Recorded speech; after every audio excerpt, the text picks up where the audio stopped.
বিতর্ক মানেই যুক্তি, বিজ্ঞানে মুক্তি প্রতিপাদ্যে বিএফএফ সমকাল জাতীয় বিজ্ঞান বিতর্ক উৎসবের ১১তম আসরের যাত্রা শুরু হয়েছে। শনিবার রাজধানীর তেজগাঁওয়ের সমকাল কার্যালয়ের সভাকক্ষে এই আয়োজন উদ্বোধন করা হয়। আমরা বলি যে নিউজ ইজ এ সায়েন্স, কিন্তু যেটা চিন্তার বিষয় সেটা হচ্ছে যে বাংলাদেশের সংবাদপত্রে বিজ্ঞান বিষয়ক সাংবাদিক নাই। তো সেই দিক দিয়ে এই আয়োজন, এরকম প্রচেষ্টা খুব গুরুত্বপূর্ণ।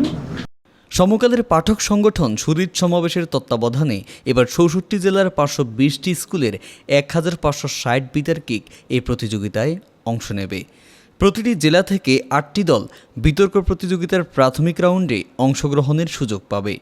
জেলা পর্যায়ের বিজয়ী দলগুলোকে নিয়ে অনুষ্ঠিত হবে বিভাগীয় প্রতিযোগিতা। বিভাগীয় প্রতিযোগিতার বিজয়ীরা পাবে ঢাকায় অনুষ্ঠেয় চূড়ান্ত পর্বে অংশগ্রহণের সুযোগ।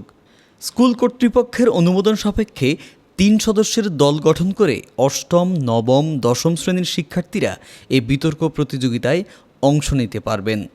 জেলা পর্যায়ে আগামী ৪ সেপ্টেম্বর থেকে শুরু হবে প্রতিযোগিতা, যার শেষ হবে ৪ অক্টোবর। এরপর ৯ অক্টোবর বিভাগীয় পর্যায়ে বিতর্ক শুরু হয়ে চলবে ২৫ অক্টোবর পর্যন্ত। চূড়ান্ত পর্বের বিতর্ক ও সমাপনী অনুষ্ঠানের আয়োজন করা হবে আগামী ৭ ও ৮ নভেম্বর। প্রতিযোগিতায় চ্যাম্পিয়ন দলের প্রত্যেক সদস্য পুরস্কার হিসেবে পাবেন ল্যাপটপ। প্রথম রানার্স আপ দলের সদস্যরা পাবেন নোটবুক। সেমিফাইনালে পর্বে উত্তীর্ণ অন্য দুটি দলের প্রত্যেককে দেওয়া হবে স্মার্টফোন। পাশাপাশি সবাই পাবেন ক্রেস্ট ও সনদ।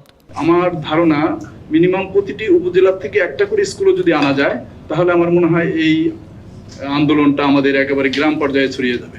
সমকালের head of events Hasan Zakir এবং সমকাল সুরিত সমাবেশের বিভাগীয় সম্পাদক মোহাম্মদ আসাদুজ্জামানের সঞ্চালনায় অনুষ্ঠানে বক্তব্য দেন বিএফএফের নির্বাহী পরিচালক সাজ্জাদুর রহমান চৌধুরী, শাহজালাল ইসলামী ব্যাংকের ব্যবস্থাপনা পরিচালক মোসলেহ উদ্দিন আহমেদ, বিতর্ক প্রতিযোগিতার নিয়মিত বিচারক রাশেদুল ইসলাম পল্লব, ঢাকা বিশ্ববিদ্যালয়ের সাবেক বিতার্কিক নিশাত সুলতানা, জাহাঙ্গীরনগর বিশ্ববিদ্যালয় ডিবেট অর্গানাইজেশনের প্রতিষ্ঠাতা সভাপতি আবদুল্লাহ আহমেদ চৌধুরী।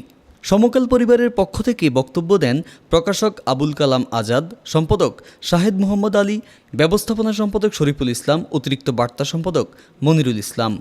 অনলাইনে যুক্ত হয়ে বক্তব্য দেন সিলেট ব্যুরো চিফ মুকিত রহমানী এবং সুরিত সমাবেশ ঢাকা কেন্দ্রীয় কমিটির সদস্য সচিব ফরিদুল ইসলাম নির্জন।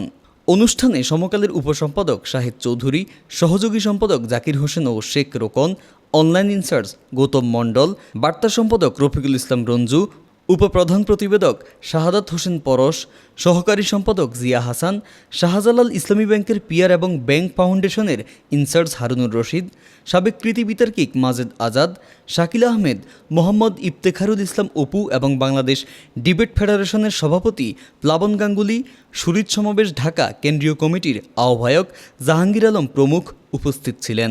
আমরা চাচ্ছি যে এই ধরনের ইয়েগুলি আরো বিকশিত হোক, বিজ্ঞান চর্চার উৎকর্ষতা জেগে উঠুক। সমকাল সম্পাদক শাহেদ মোহাম্মদ আলী সবার প্রতি কৃতজ্ঞতা জ্ঞাপন করেন। অনুষ্ঠানে বক্তব্য পর্ব শেষে টাইমস মিডিয়া ভবনের নিচতলা সংলগ্ন সবুজ চত্বরে বেলুন উড়িয়ে প্রতিযোগিতা উদ্বোধন করা হয়।